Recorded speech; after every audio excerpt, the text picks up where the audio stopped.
একে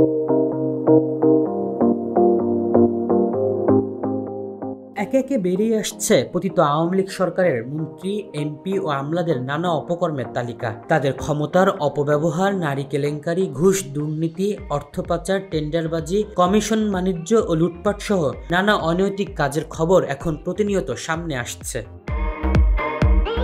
বিশেষ করে পুলিশের উচ্চ পর্যায়ের কতিপয় তেলবাজ কর্মকর্তা, দালাল, সাংবাদিক, এমপি, আমলারা রাজধানীর বিভিন্ন অভিজাত হোটেলগুলোতে রাতভর ফুর্তি করত।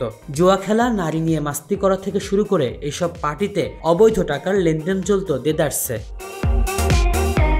আওয়ামী লীগ নেতা রাশেক রহমান, সাবেক আইটি প্রতিমন্ত্রী পলক, প্রভাবশালী মন্ত্রী এমপিদের সন্তান থেকে শুরু করে বহুল আলোচিত পুলিশের আইজিপি বেনজির আহমেদ, ডিবি হারুন ও বিপ্লব কুমার সহ স্যাটেলাইট চ্যানেলের পরিচিত মুখ কথিত নারী সাংবাদিকরাও গভীর রাত পর্যন্ত পানশালাগুলোতে নিয়মিত যাতায়াত করতেন।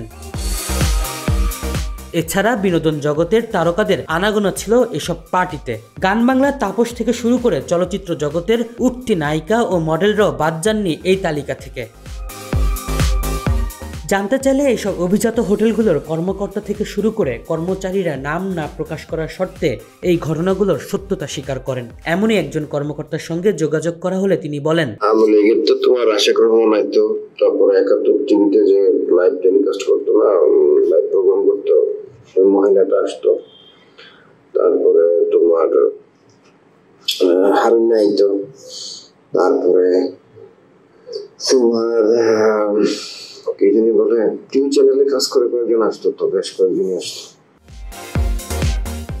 দীর্ঘ ১৫ বছর আওয়ামী দুঃশাসনের বিরুদ্ধে জুলাই আগস্টে যে ছাত্র জনতার আন্দোলন শুরু হয় তা ৫ আগস্ট সফলতা পায়। সেদিন আন্দোলনের মুখে আওয়ামী লীগের সভাপতি ও সাবেক প্রধানমন্ত্রী শেখ হাসিনা পালিয়ে ভারতে আশ্রয় নেন। এরপর থেকে দলটির প্রভাবশালী মন্ত্রী, এমপি, পুলিশ কর্মকর্তা ও আমলারা আত্মগোপনে চলে যান এবং কেউ দেশ ছেড়ে পালান। আবার কয়েকজন সাবেক মন্ত্রী, এমপি, নেতা ও অনৈতিক সুবিধাভোগীদের কেউ কেউ গ্রেপ্তার হচ্ছেন। আর বেরিয়ে আসছে তাদের অপকর্মের ফিরিস্তি। আলী ইউনুস হৃদয়, খবর সংযোগ।